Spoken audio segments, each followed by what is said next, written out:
Today's recipe is perfect for a grilled steak. Yeah, here to share a recipe in the CI Kitchen from the Family to Table blog, Natalie Kenny Marquez joining us once again.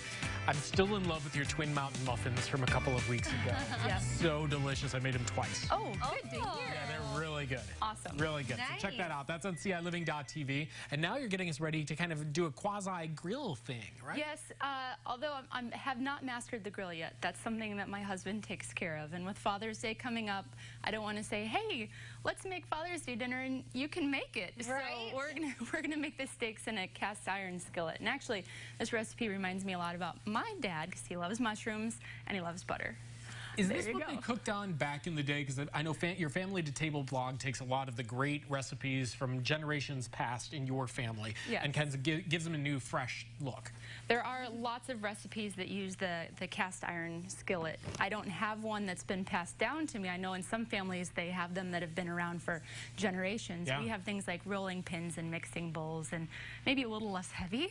Yeah, right. Lugging this thing into the studio today, I'm like, well, I'm glad I don't have to travel often with that. But it makes a great sear on the steak, which is why we're going to use it. But first we have to make the butter. Yeah, and you're putting mushrooms in butter? Yes. Oh, So it's interesting. super savory, all of that like salty, buttery goodness. Yeah. Okay, so how do we make it? So you can make your butter from scratch if you want to, and you have to use a really good whipping cream to make it, and then you put it in a mason jar. Now this takes a little bit of time and patience and muscle.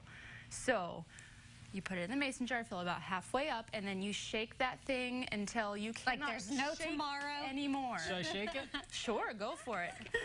So you got to keep that up for a solid at least 10 minutes. So when you're done, you might feel like, oh, my neck, oh, my back. Or you give it to your kids and they'll shake it for a while. Hand it to your co-host. Yes.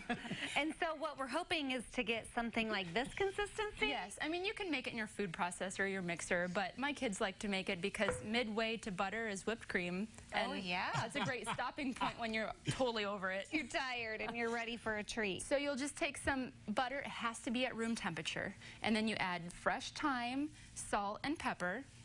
Okay. Yep, and then you And mix it's all easier that to mix all together. these things together when it's at room temperature. Oh, most definitely. It definitely should be at room temperature. And then Okay. in the cast iron skillet, I've already sauteed, also in butter, some shiitake mushrooms and some shallots.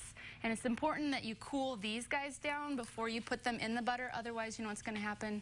You're going to melt the butter. Yep. So these Are these ready? pretty cool, yes. Okay. And I use shiitake mushrooms. You can get mushrooms at the farmer's market, the thyme, the shallots, and the steak. And at some farmer's markets in Illinois, you can also get the cream and the milk and the butter and things like that. Oh, what kind of cream is this? That's from Kilgus. That's a Okay. local one, too. And so they make their own heavy whipping cream, and that's what you use to shake up. Yep, sure is.